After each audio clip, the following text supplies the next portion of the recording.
All right, let's talk about something that's absolutely critical in security, whether we're talking about your house or the apps on your phone. We're going to learn how to think like a burglar. Because honestly, that's the best way to build a real defense. So let's just dive right in. I mean, think about it, right? How do you stop a break in before it even starts? You don't just sit around and wait for the alarm to go off. No way. The smart move is to figure out how someone might try to get in, and then you secure those weak spots before they ever get the chance.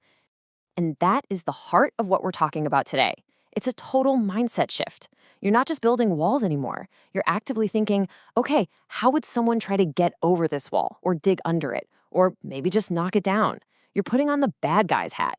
So, this whole idea of thinking like the bad guy actually has a formal name. It's called threat modeling. It's basically a structured, organized way of looking at a system. Could be a house, could be a website, could be a new app, and methodically hunting for its vulnerabilities before the actual attackers do.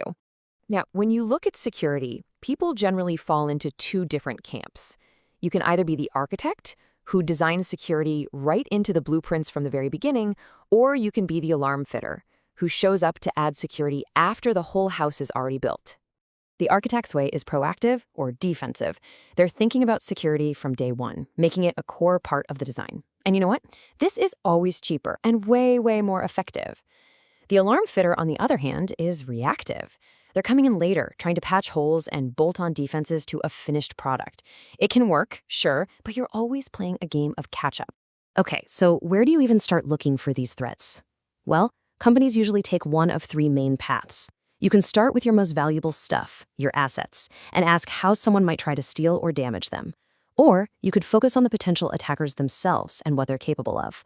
Or you can just look directly at the software and start poking and prodding it to see where it breaks.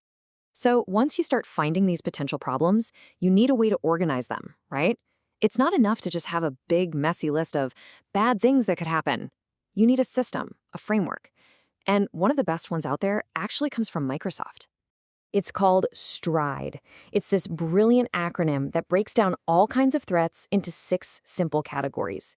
This is huge because it gives engineers a common language to talk about and, more importantly, fix these issues. Let's walk through each one, and we'll stick with our house analogy. First up, S is for spoofing. This one is all about faking an identity. It's an attacker pretending to be someone they're not. So picture someone showing up at a locksmith, pretending to be you, to trick them into making a copy of your house keys. That's spoofing.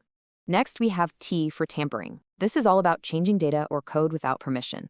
Imagine someone getting a hold of your mail, finding a notice for an expensive package, and secretly changing the delivery address to their own. That's tampering in a nutshell. Then we get to R for repudiation. This one's a little different.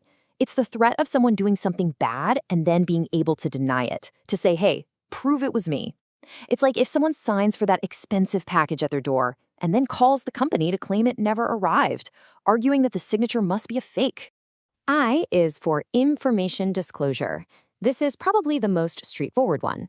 It's private information getting exposed to someone who has no business seeing it.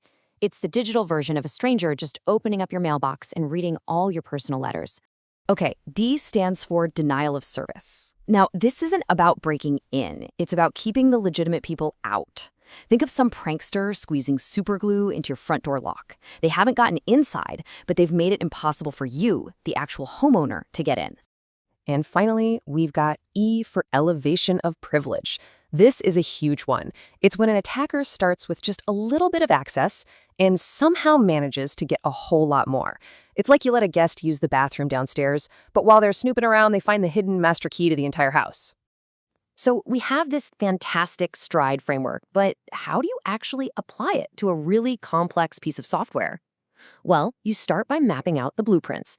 The tech term for this is decomposing the system, and it's all about understanding every single piece and how all those pieces connect to each other.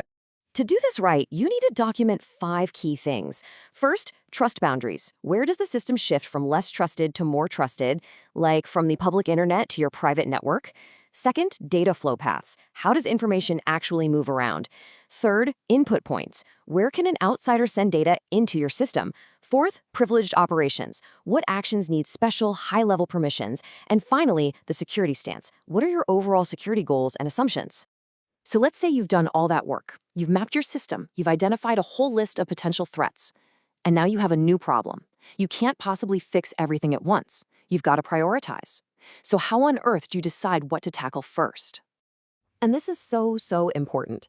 Think about it. If your house has a giant broken window on the ground floor and a squeaky floorboard up in the attic, which one are you going to fix first? The window. Of course. It's a way bigger risk. Threat modeling demands that same kind of clear-headed thinking. To help us with that exact problem, there's another fantastic framework called DREAD. It's another acronym that helps you score each threat by asking 5 questions. How bad is the potential damage? How easy is it to reproduce the attack? How hard is it to exploit the weakness? How many users are affected? And finally, how easy is the flaw to discover? The system is just brilliant for turning a vague sense of worry into a concrete ranked to-do list.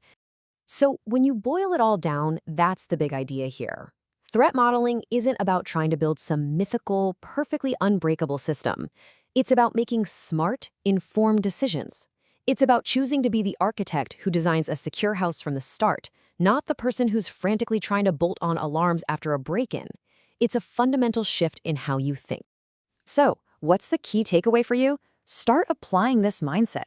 Look at the apps on your phone, the websites you use every single day. Ask yourself, what are their input points? Where are the trust boundaries? Thinking like a burglar doesn't just help developers build safer software, it makes you a smarter, more security-conscious user. So I'll leave you with this question. What's the weakest window in the software that you interact with every day?